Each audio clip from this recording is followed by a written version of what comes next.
नमस्कार।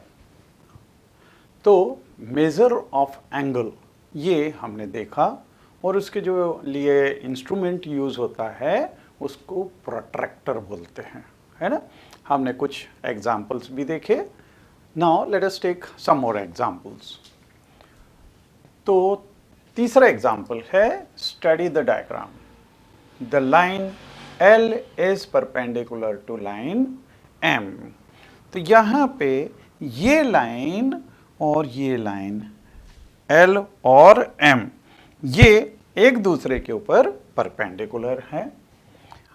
यहाँ पे पूछा हुआ है is CE is equal to EG। तो यहाँ पे पूछा हुआ है ये CE EG के बराबर है क्या।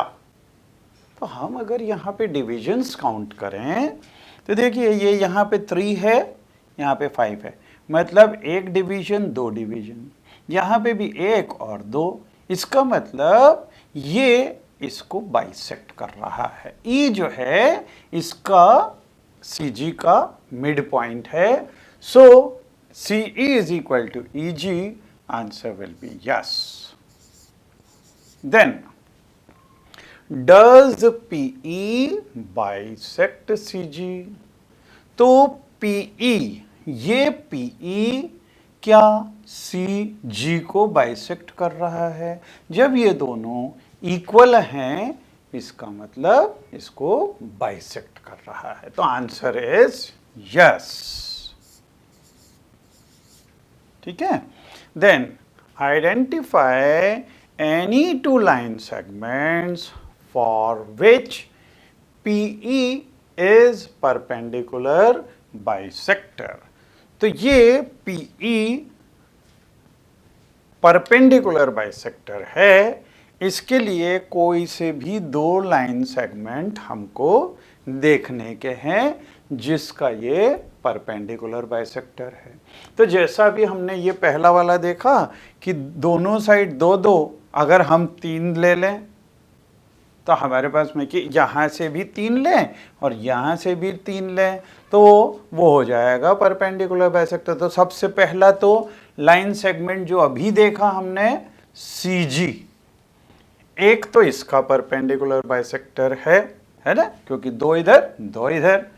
तो पहला तो है CG, identify any two line segments for which PE is perpendicular bisector.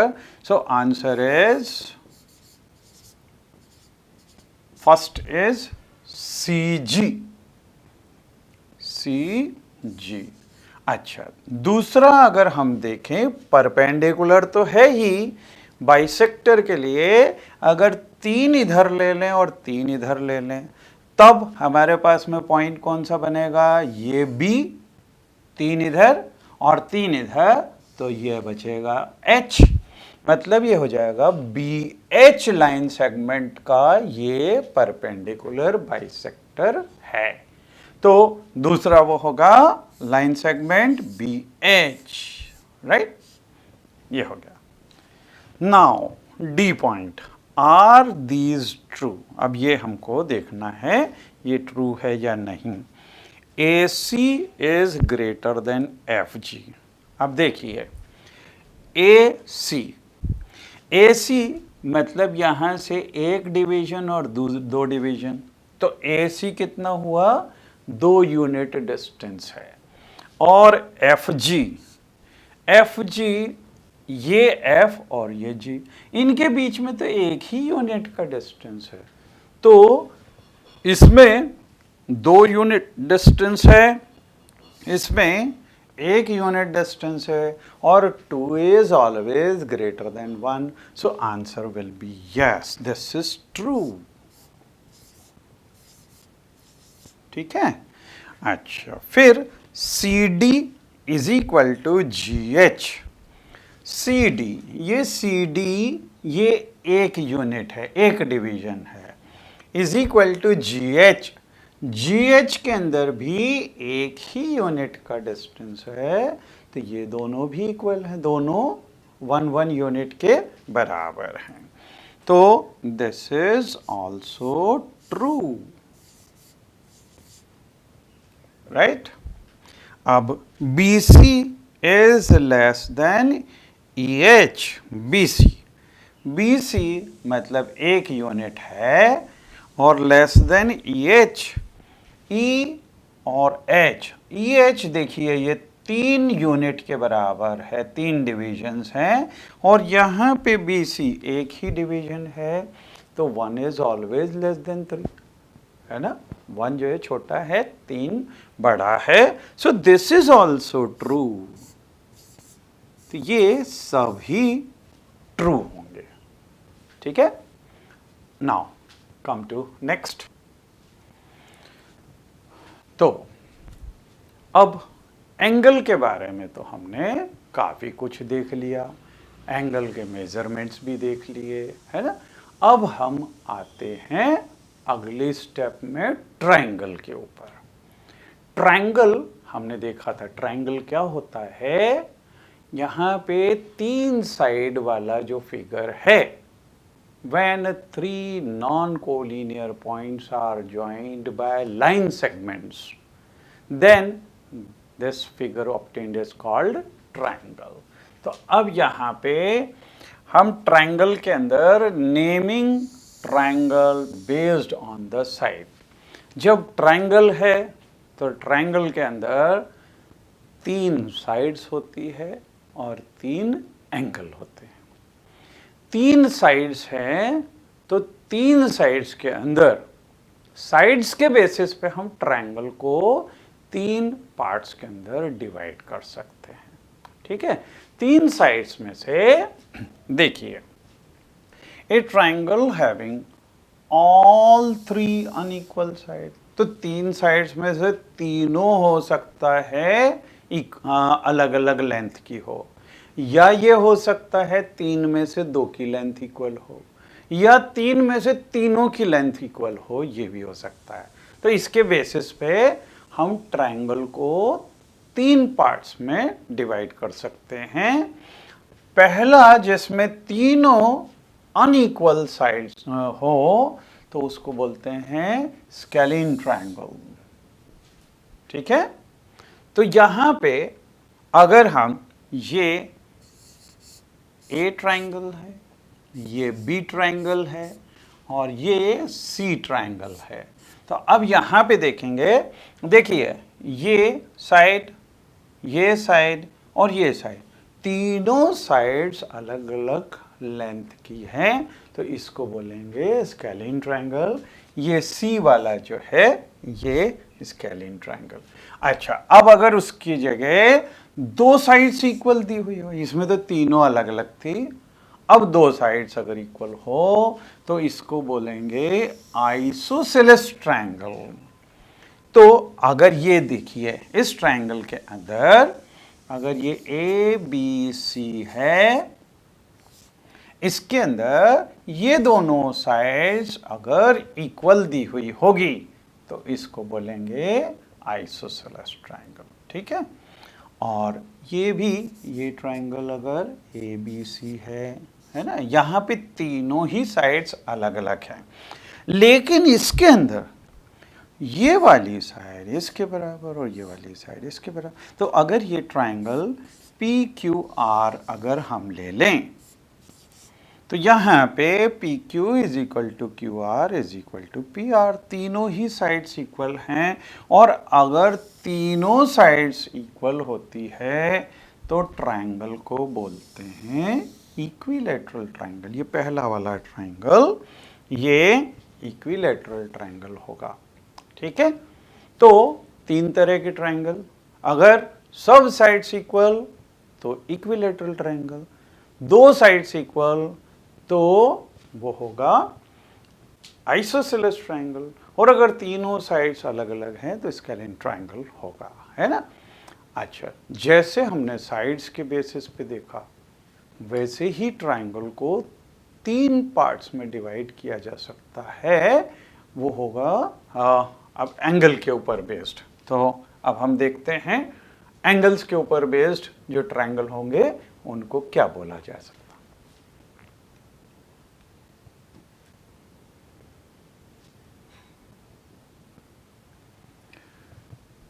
Classification of the triangle, इसमें naming triangle based on angle. अब देखिए, एंगल्स अगर दिए हुए होंगे ट्राइंगल के अंदर, 3 साइड्स होती है और 3 ही एंगल्स होते हैं। अगर if each angle is less than 90 degree, तीनों एंगल्स अगर 90 डिग्री से कम के होंगे, जैसा हम अगर ये फिगर देखें ए, बी और सी, इसके अंदर ये एंगल भी एक्यूट है, ये भी एक्यूट एंगल है और ये भी एक्यूट एंगल है, मतलब तीनों ही एंगल्स लेस देन 90 डिग्री हैं। तो इस तरह के ट्राइंगल को क्या बोलेंगे? This is called an acute angled triangle. ठीक है, तो एक्यूट एंगल ट्राइंगल में तीनों एंगल्स वो लेस देन 90 डिग्री हैं।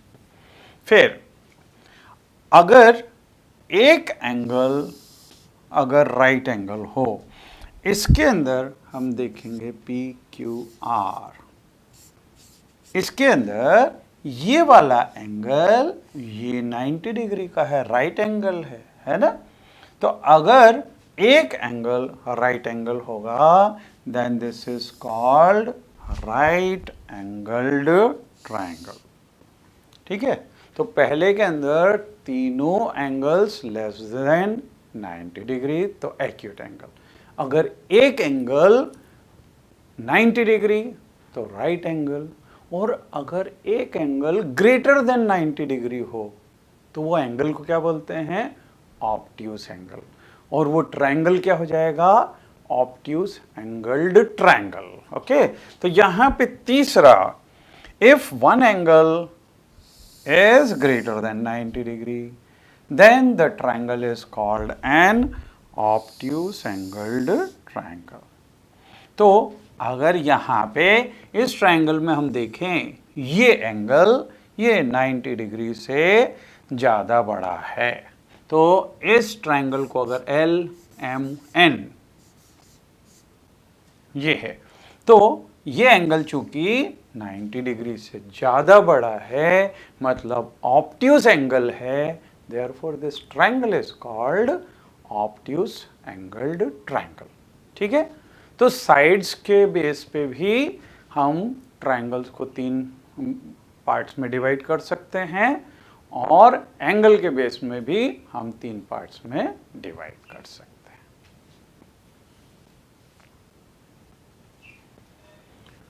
Now, try to draw rough sketches of a scalene acute angled triangle. Scalene मतलब तीनों साइड्स अलग अलग उसकी होनी चाहिए, लेंथ की होनी चाहिए। आप जब कॉपी में, मैं यहाँ पे रफ डायग्राम बनाऊंगा, है ना, लेकिन आप जब बनाएंगे अपनी कॉपी के अंदर, तो आप स्केल और पेंसिल यूज़ करके बनाइएगा, है ना। तो अगर हम स्केलाइन एक्यूट एंगल, एक तो एक्यूट भी है और दूसरा स्केलाइन भी है, मतलब हमने साइड और एंगल दोनों के बेसिस वाले जो ट्रायंगल्स हैं उनको मिक्स कर दिया। तो स्केलाइन अगर चाहिए, तो अगर हम एक ट्रायंगल बनाएं जिसकी एक साइड ये 4, ये 5 और अगर ये 6 सेंटीमीटर हो, ये 4, ये 5 और अगर ये 6 सेंटीमीटर हो, तो आप देखोगे कि ये एंगल ये 90 डिग्री से कम के अगर बन रहे हैं, और इसकी साइड्स भी तीनों अलग अलग टाइप की है ना। तो this will be scalene acute angled triangle. फिर an obtuse angled isosceles triangle. अब ऑब्ट्यूस एंगल्ड भी है और आइसोसेलेस भी है ना। तो अब क्या करेंगे आप? ऑब्ट्यूस एंगल्ड बनाना है ना। तो एक अगर हम एक साइड यहाँ पे हमने ली से 2 सेंटीमीटर और यहाँ पे भी आप 2 ही सेंटीमीटर लो, लेकिन ये एंगल ऑब्ट्यूज अगर हो, ठीक है, तो एक साइड ली ए बी, अगर ये 2 सेंटीमीटर के लिए और यहाँ पे भी 2 सेंटीमीटर के लिए, मतलब ये दोनों इक्वली, और यहाँ से इसको ज्वाइन कर दो, तो इस तरह का जो फिगर बनेगा ये ऑब्ट्यूज एंगल्ड आइसोसेलेस ट्रायंगल होगा। फिर तीसरी, ए राइट एंगल्ड आइसोसेलेस ट्रायंगल। अब ये राइट एंगल, जैसे अब यहाँ पे 90 डिग्री बनाया, इसकी जगह अगर आप 2 सेंटीमीटर यू लो और 2 सेंटीमीटर ही ऊपर इस तरह से 90 डिग्री पे ले लो, तो ये दोनों आपस में इक्वल और ये 90 डिग्री का एंगल है ना। तो ये अगर ए बी है और ये ए सी है, दोनों इक्वल हैं, इसका मतलब आइसोसेलेस हो गया, और ये 90 डिग्री, तो ये बन जाएगा राइट एंगल्ड आइसोसेलेस ट्रायंगल, ठीक है। और स्केलाइन राइट एंगल्ड ट्रायंगल। अब स्केलाइन मतलब तीनों अलग अलग साइड टाइप की साइड्स होनी चाहिए, है ना। तो आप उस केस के अंदर जैसे ये अगर बनाना है तो एक ये 3 सेंटीमीटर की बनाओ, ये 4 सेंटीमीटर की बनाओ, 3 और ये 4, और राइट एंगल है तो ये बिल्कुल 90 डिग्री पे होना चाहिए। अब इसको ज्वाइन कर दो। You will wonder to know that this will come of 5 centimetre. तो ये तीनों ही साइड्स अलग अलग होंगी और आप पढ़ोगे पाइथागोरियन ट्रिपलेट्स, पाइथागोरस थ्योरम के ऊपर बेस्ड ये होता है। और ये पाइथागोरियन ट्रिपलेट्स होते हैं कि 3 और 4 अगर आप बनाओगे और ये 5 का, तो ये राइट ट्रायंगल ही बनेगा, ठीक है। तो ये स्केलाइन भी है क्योंकि यहाँ पे तीनों साइड्स अलग अलग लेंथ की हैं और ये एंगल 90 डिग्री बन रहा है, तो स्केलाइन भी है और राइट एंगल्ड ट्रायंगल भी है। लेकिन आप अपनी कॉपी में स्केल पेंसिल से बड़े करीने से बनाएंगे पूरा, है ना, अच्छे दिखने चाहिए फिगर्स। चलिए आगे बढ़ें। Do you think it is possible to sketch. अब हमको ये निकालना है, पता करना है कि क्या ये पॉसिबल है ऐसा स्केच करना। पहला, an obtuse angled equilateral triangle। देखिए, जब ऑब्ट्यूस एंगल्ड अगर होगा तो ये अगर हमने ऑब्ट्यूस एंगल लिया तो ये साइड देखिए, ये दोनों साइड्स तो हम इक्वल एक बार फिर भी ले सकते हैं, लेकिन तीसरी साइड इसके बराबर हो ही नहीं सकती, क्योंकि जब ऑब्ट्यूस एंगल है तो तीसरी साइड तो दोनों से बड़ी ही होगी। मतलब this obtuse angled equilateral triangle हम बना ही नहीं सकते। सो this is not possible, not possible.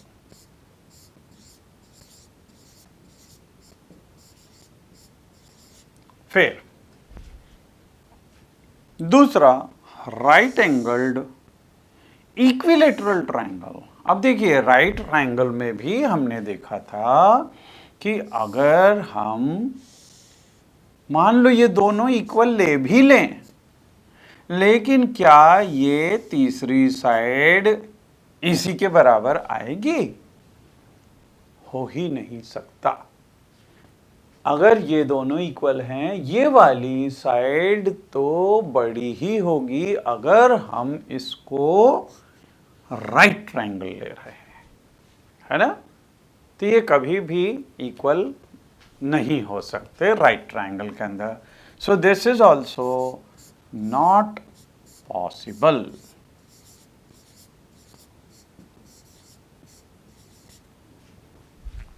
फिर triangle with two right angles. अब देखिए, अगर दो राइट ट्रायंगल्स हमको राइट एंगल्स लेने, अगर एक राइट एंगल आपने यूं लिया, ये राइट एंगल है ना, अगर दूसरा भी आप राइट एंगल लोगे तो यहां अगर 90 डिग्री का वो बनाएंगे अगर हम, तो ये साइड तो यूं चली जाएगी, ये दोनों एक दूसरे से कट तो करेगी नहीं, है ना। तो ट्रायंगल तो बनेगा ही नहीं अगर दो राइट ट्रायंगल्स ले लिए तो इसका भी आंसर होगा नॉट पॉसिबल।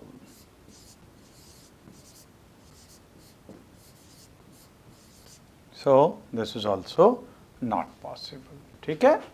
नाउ अब आगे बढ़े। Name the type of the following triangle. Triangle with length of sides 7, 8 and 9। इसका मतलब तीनों ही साइड्स अलग अलग लेंथ की है, तो ये क्या हो जाएगा, scaling triangle.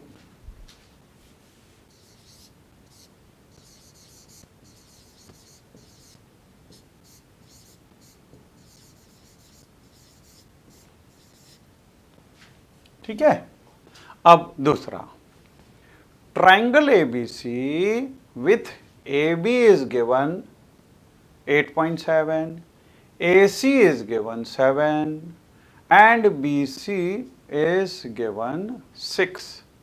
So here this is 6, 7 and 8.7।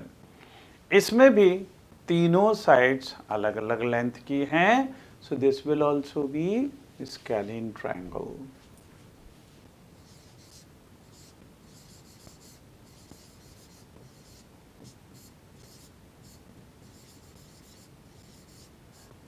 ठीक है, ये भी स्केलिन हो गया। फिर in triangle P Q R, P Q is equal to Q R is equal to P R is equal to 5 centimetre, मतलब तीनों साइड्स इक्वल हैं। और जिस ट्रायंगल में तीनों साइड्स इक्वल होती है उसको क्या बोलते हैं, इक्विलैटरल ट्रायंगल, है ना। तो this will be equilateral triangle.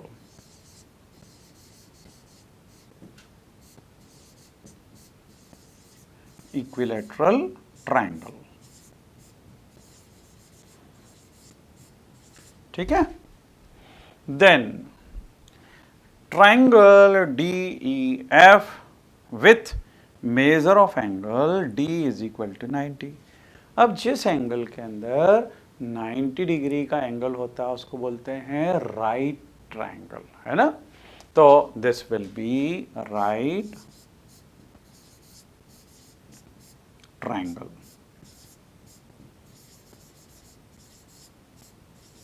Then next one is triangle XYZ with measure of angle Y। तो एक एंगल तो 90 डिग्री हो गया and XY is equal to YZ, मतलब दो साइड्स इक्वल भी हो गई, तो राइट ट्रायंगल भी है और जिसमें दो साइड्स इक्वल होती है उसको आइसोसेलेस भी बोलते हैं। So this will B isosceles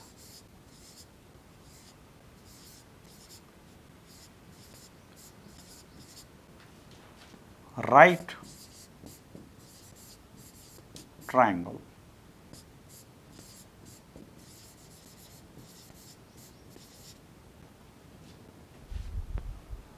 ठीक है, तो आइसोसेलेस भी है और राइट ट्रायंगल भी है। फिर triangle LMN with L is given 30 degree, M is equal to 70 degree and N is equal to 80 degree. तो यहाँ पे तीनों एंगल्स अलग अलग हैं, तीनों एंगल्स अलग अलग हैं और तीनों लेस देन 90 डिग्री हैं.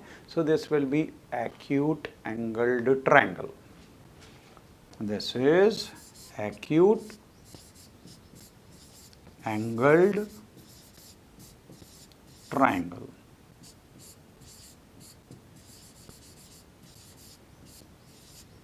Right?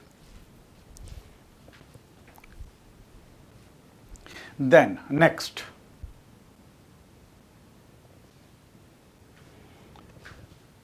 अब यहाँ पे मैच द फॉलोइंग. यहाँ पे मेजर ऑफ ट्राइंगल दिया है और टाइप्स ऑफ ट्राइंगल दिया है. 3 साइड्स ऑफ इक्वल लेंथ, जिसमें तीनों साइड्स इक्वल लेंथ की होती है उसको बोलते हैं equilateral triangle.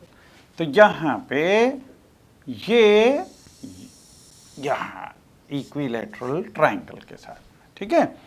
2 sides of equal length, जिसमें 2 साइड्स इक्वल होती है उसको बोलते हैं आइसोसेलेस ट्राइंगल. तो यहाँ पे ये isosceles triangle, 2 sides of equal length, isosceles, ठीक है. फिर all sides are of different length, तो इसको बोलते हैं scalene triangle. So this is scalene triangle. Okay. Then 3 acute angles, जिसमें तीनों acute angles होते हैं उसको acute angled triangle बोलते हैं. So this is acute angled triangle. एक right angle हो तो that is right angled triangle. So one right angle means this will be right angled triangle, right? One obtuse angle, तो उसको obtuse angled triangle बोलते हैं. So this will be obtuse angled triangle. A right angle with 2 sides of equal length, तो 2 sides equal है और right भी है, मतलब right isosceles triangle, isosceles triangle. Okay, so this will be this will match here, isosceles right triangle. Okay, तो ये match हो गए.